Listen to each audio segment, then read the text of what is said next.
Ada satu kisah yang Ustazah kongsikan di beberapa tempat dah, ya. Tidak ada tujuan lain kecuali Ustazah nak tuan-puan tahu kita semua manusia biasa, kita melalui satu proses yang hampir sama, dan apa yang baik pada Ustazah boleh ikut, dan ada benda yang buruk, kelemahan Ustazah jadikan sempadan orang mukmin tidak jatuh lubang dua kali.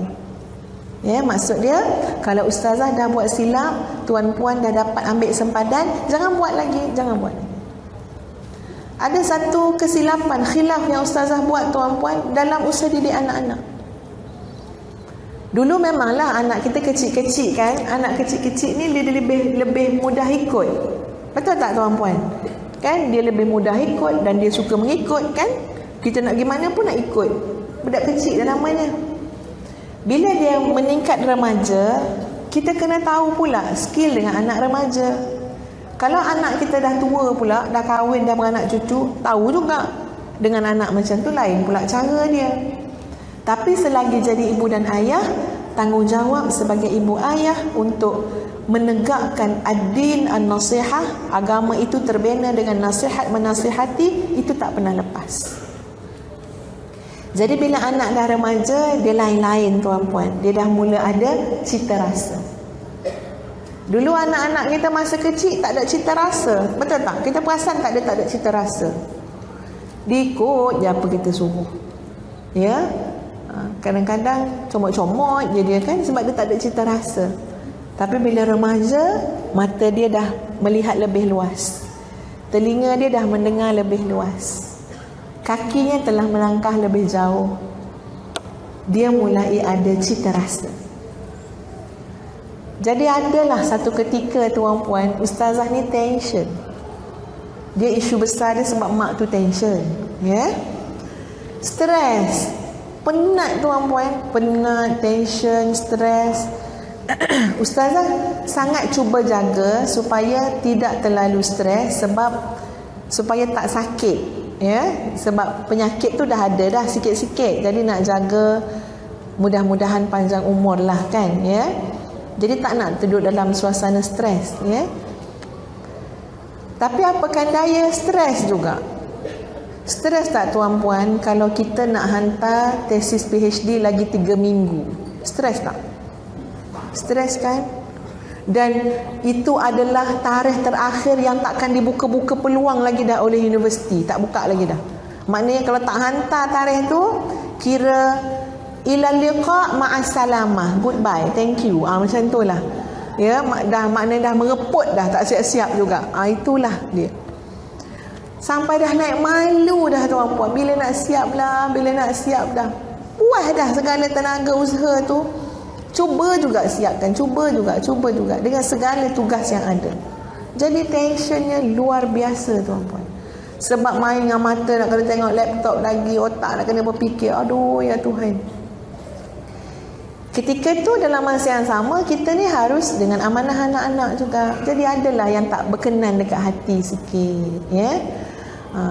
Anak tu bila dia dah remaja tuan-puan, dia nak bergaya. Bukan anak perempuan kita cerita tahun depan, ya. Ini lelaki remaja. Sekarang orang lelaki pun boleh tahan ya, bergaya macam orang perempuan juga, ya. Betul tak tuan-puan? Boleh tahan juga sekarang. Kena tempias dalam rumah Ustazah juga. Nak bergaya. Pernah dah tegur, Umi rasa macam tak sedap je pandang seluar sempit-sempit ni. Sempit seluar tuan-puan. Kedut-kedut ni dekat lutut ni sebab sempit. Ya, patut seluar boleh masuk juga tangan kita tu. Kalau seluar kan kita masuk ke bawah tu boleh masuk tangan, lengan ni lah. Sempit. Dia kata, Umi, cuba Umi tengok remaja-remaja kat luar, mana ada pakai dah seluar gebur-gebur macam Abi tu. Ya, tak ada dah, dia kata. Jadi nampak kan betapa ortodoknya kita, ya. Itu cita rasa anak muda. Ustazah cuba sangat memahami yang tuan-puan, cuba sangat. Okeylah. Tak naklah pasal seluar jadi isu sangat. Ya. Tapi kemudian Abi pula tegur. Dia tak terpengaruh dengan teguran, sebab teguran tu bahasa asing. Abi pula tengok, Abi kata, ini tak kena ni seluar sempit sangat macam ni. Dah 2 orang dah tegur, saya diam je dengar. Sekali atuk dengan Wan dia datang daripada kampung. Khabar Tok, dia datang ya, salam buat baik-baik dengan atuk kan ya. Assalamualaikum Tok. Atuk dia pegang tangan macam ni. Ini bukan seluar budak tahfiz ni, atuk dia cakap. Dah nombor 3 dah. Orang hafiz tak macam ni seluar, jangan. Kita punya penampilan kena jaga, atuk dia cakap. Ini kita dah hafal Quran, dah dengar Quran. Tunjukkan satu contoh yang baik, atuk dia kata. Ustazah ni menahan sabar lah ni. Dalam hati, budak ni memang buat malu betul lah. Kita dah cakap dah sebelum ni. Maknanya betul ni pandangan mata ustazah dengan ayah tu selari. Jadi akhirnya dengan campuran stres tu, marah lah.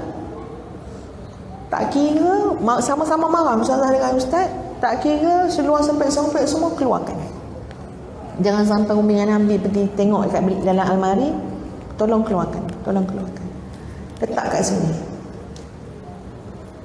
Tahulah kita nak buat apa. Kain buruk kat rumah pun dah rosak kan. Ya, tahulah nak buat apa tuan-tuan. Nak berapa ratus untuk beli seluar yang baik? Nak berapa ratus? Tawar tu tuan-puan. Tak nak tunjuk kita kedekut ke kita beri. Nak berapa ratus untuk seluar yang sedap mata memandang. Sesuai kita orang hafaz Quran. Biar nampak berbekas. Akhlak itu akhlak Quran. Tak cantik kita buat macam tu, ya Allah. Ya segala-gala nak sempit. Semua nak sempit. Heran ustazah tuan-puan. Tapi katanya trend. Tak boleh pula nak halang lah, namanya trend. Ya. Okey. Tambah lagi satu, bab rambut. Apakan daya suami ustazah cita rasa dia lain. Cita rasa suami ustazah, kalau dia ataupun anak-anak pergi dekat kedai gunting rambut, dia akan cakap dengan tukang gunting rambut tu, nombor 2. Nombor 2 tu kalau nak tahu, pergi tempat gunting rambut, cakap dengan dia nombor 2. Nanti tahulah jadi apa. Nak cerita pun payah juga ya, sebab kita bertudung. Cubalah try nombor 2 cakap. Ya. Jadi macam banyak kat pulapul jadi macam apa? Tentera lah ni kan. Mana nak kena dengan selera anak. Kecil-kecil memanglah suka naik motor kan, pergi kedai gunting rambut. Bila habis dia ajak, jom kita pergi gunting rambut. Oh ya Allah, semua naik atas motor, depan, tengah, belakang. Tak kira nombor 2 kau, nombor 1 kau kosong ke, tak kira. Sebab seronok naik motor. Itu kecil. Sekarang tak. Remaja. Ada cita rasa. Cita rasanya apa nama dia? Cita rasa pomade. Tahu pomade tuan-puan? Ni yang apa? Minyak rambut tu. Dia kena rambut tu tebal. Sebab apa? Dia boleh alun-alun. Dan memang kalau dia pakai pomade tuan-puan, dia tak boleh dah pakai kopiah. Sayang pakai pomade pakai kopiah kan. Oi, rambut jadi hero Malaya lah. Paling handsome lah. Memang Ustaz akui lah kalau dia buat rambut macam tu. Oh ya Allah, kami handsome lagi. Bawa minyak-minyak. Tapi soalnya takkan tiap-tiap hari dia pakai pomade 24 jam. Ada kat masa tak berpomade tu yang sakit hati tengok tu. Ya terpacak-pacak setebal-tebal ni, boleh pegang macam tu ha. Dipanjang rambut tu maknanya sebab lupa pakai pomade bangun tidur. Yang ni kena. Abi dia kata, Abi balik petang ni, Abi nak tengok rambut sudah nombor 2. Itu macam tak ada kata apa dah tu. Yang tu Ustazah tak nak tolong dah kalau ayat macam tu dah keluar. Ya, diam je lah. Jadi tuan-puan, Ustaz dengar anak tu dia popek-popek dalam bilik. Oleh kerana mak-mak ni selalu telinga terang ya, jadi bersyukur kepada Allah Kita kalau anak ngumpat dengar selalu Dengar tuan-puan, walaupun kita tengah buat kerja lain, macam ada bunyi je tak puas hati kan, betul tak ya, dalam bilik. Ustazah jadi naik darah sungguh. Padahal kita dah pernah cakap cara baik, dah pernah berunding, dah pernah berbincang, dah apa semua. Ustazah geram tuan-puan sebab campur dengan serabut semua.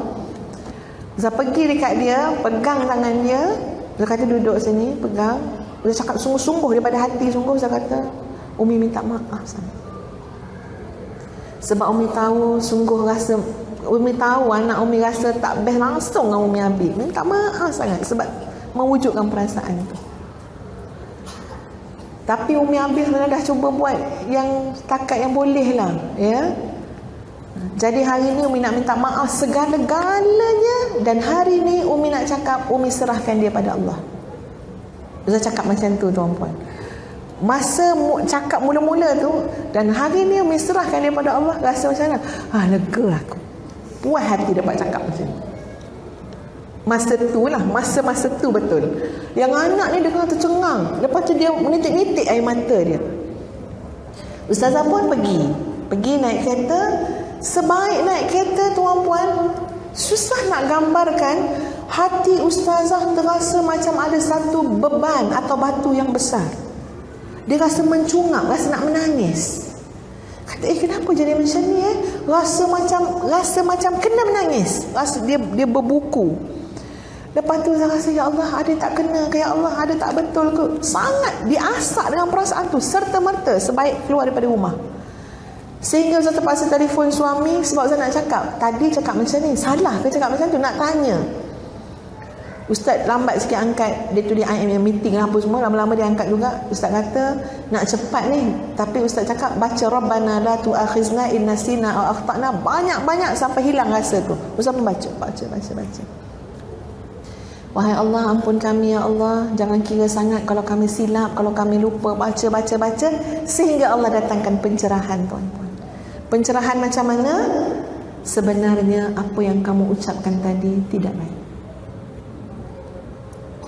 Padahal masa cakap tu rasa lepas, padahal muka cakap macam ni. Ya? Tak payah selindung cakap tu. Tapi lepas berzikir tuan-puan, lepas minta ampun dengan Allah, kuat hati tu kata ucapan kamu tadi tidak baik. Kenapa? Rabbukum a'lamu bima fi nufusikum. Tuhan kamu tahu apa yang ada dalam benak hati kamu. Perkataan itu diungkapkan dalam situasi apa? Ayat itu diungkapkan walaupun bunyinya baik, serah pada Allah, baik kan, serah pada Allah, tapi Tuhan kamu tahu apa dalam hati kamu. Apa dia? Kamu ucap ucapan itu pada anak kamu kerana kamu kecewa, frust, kerana kamu putus asa, kerana kamu bosan. Kenapa? Kerana kamu marah, kerana kamu tak nak sabar dah, kerana kamu dah malas nak usaha dah, kerana kamu dah fed up dah. Allah tahu, Rabbukum a'lamu bima fi nufusikum. Oleh kerana ramuan itulah yang ada dalam hati kamu, lalu kamu lontarkan, hari ini Umi serahkan kamu pada Allah saja. Ibarat seorang ibu nak cakap, malas dah nak tolong, malas dah nak usaha. Dan ketika itu juga tuan-puan, ustazah terasa Allah ingatkan, apa sangat yang anak kamu buat? Apa yang anak kamu buat? Seluar je pun, cerita rambut je pun. Terus terbayang tuan-puan, bagaimana perjuangan seorang ibu ayah, ni sepasang suami isteri, yang Allah kurniakan dia anak, padahal ibu itu guru agama, ayah itu guru agama, ibu itu guru Quran. Sangat terpandang, sangat dihormati dalam masyarakat ibu ayah tu. Tapi Allah uji mereka, anaknya adalah penagih dadah tegar. Cuba bezakan apa yang kita lalui dengan ibu ayah yang ustazah maksudkan tadi. Penagih dadah tuan-tuan. Penagih dadah ni jangan cerita bab penampilan diri ya. Smart tak penagih dadah? Ada tak penagih dadah smart sangat? Dia tu smart-smart tu kenapa? Sebab dia penagih dadah. Ada tak? Kalau smart pengedar dadah ya, kalau pakai necktie, itu boleh jadi pengedar. Tapi kalau penagih memang tak jumpalah smartnya tuan-puan. Serabai. Ya, baju tu terbalik pakai kadang. Tak masuk tangan kanan ni dalam tempat lengan macam tu. Itu kalau kena kat kita tuan-puan, Allahu akbar wa yazubillah.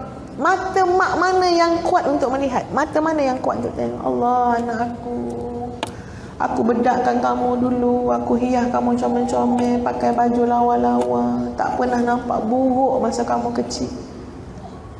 Bila kamu dah dewasa, kamu pilih jadi penagih dadah dengan rupa macam itu serabai. Anaknya penagih dadah tegar tuan-puan. Jadi buah mulut masyarakat, anak guru agama, anak guru Al-Quran, penagih dadah, berkawan dengan orang yang bukan-bukan, bertepuk bertampar lelaki perempuan. Telinga ibu mana yang kuat tuan-puan nak mengadap benda-benda seumpama ini? Sampai ayah dia halau keluar daripada rumah. Keluar anak tu selamba keluar daripada rumah. Ayah tu meninggal dunia, anak tu belum balik rumah tuan-puan. Punya panjangnya tempoh ujian Allah tu. Balik. Tak balik lagi ayah tu meninggal. Lepas ayah tu meninggal, anak tu balik, ibu tu sambut. Kuat tak hati ibu tu? Sambut.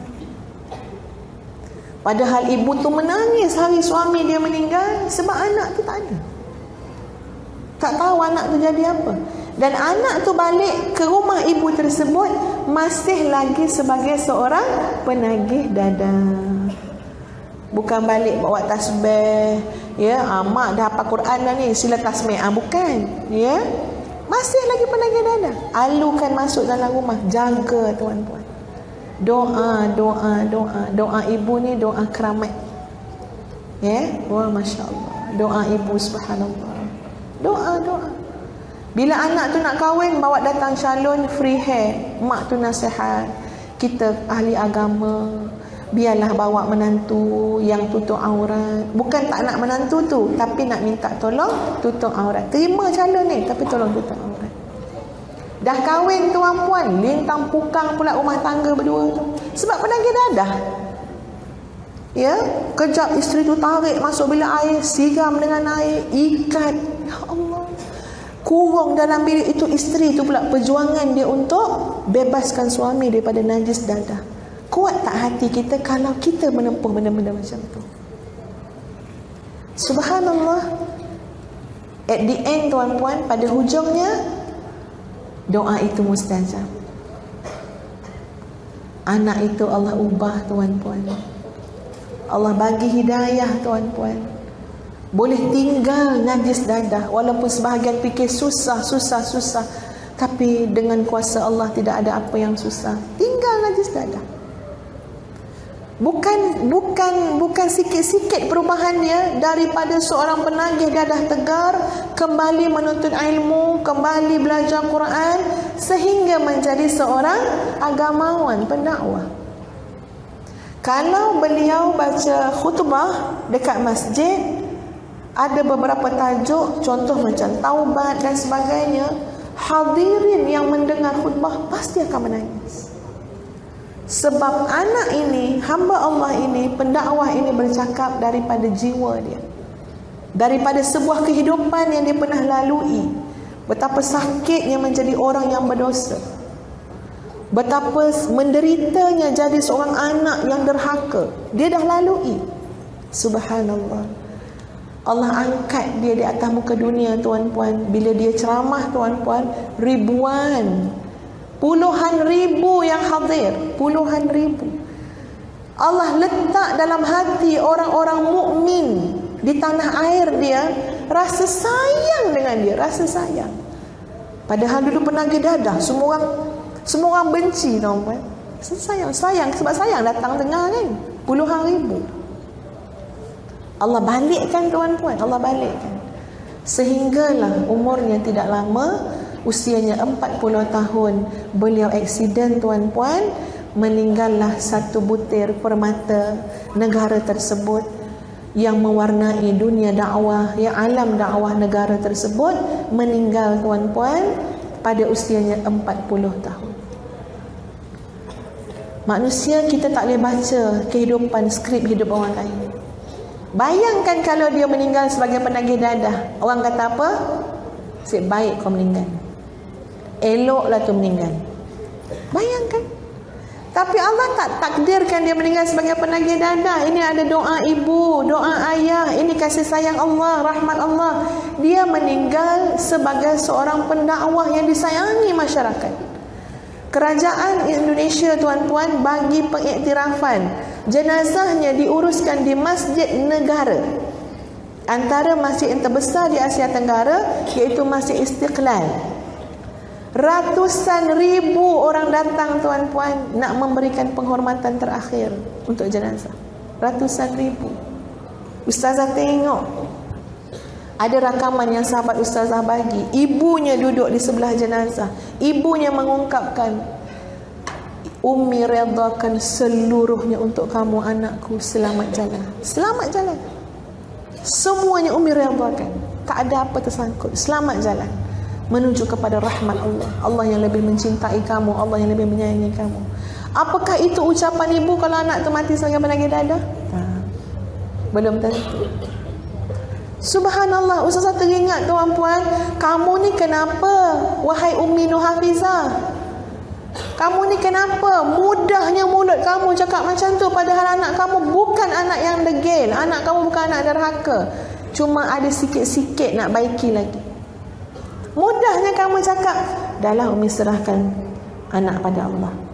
Entah-entah anak tu fikir lain, dia fikir maknya suruh dia mati ke, dia tak nak dah dekat dia. Entah-entah dia fikir macam tu. Kita sedap cakap je, dalam fikiran orang tu kita tak baca. Tapi ni tuan-puan, ibu yang subhanallah yakin dengan pertolongan Allah, tidak putus asa, tidak kecewa, tak pernah berhenti berusaha. Ini kualiti ibu terbaik tuan-puan, ada pada hamba Allah tadi. Dan Allah tidak pernah memungkiri janji, Allah tidak pernah menzalimi hambanya. Tengok anak kamu mati sebagai seorang pendakwah yang sangat disayangi oleh masyarakat.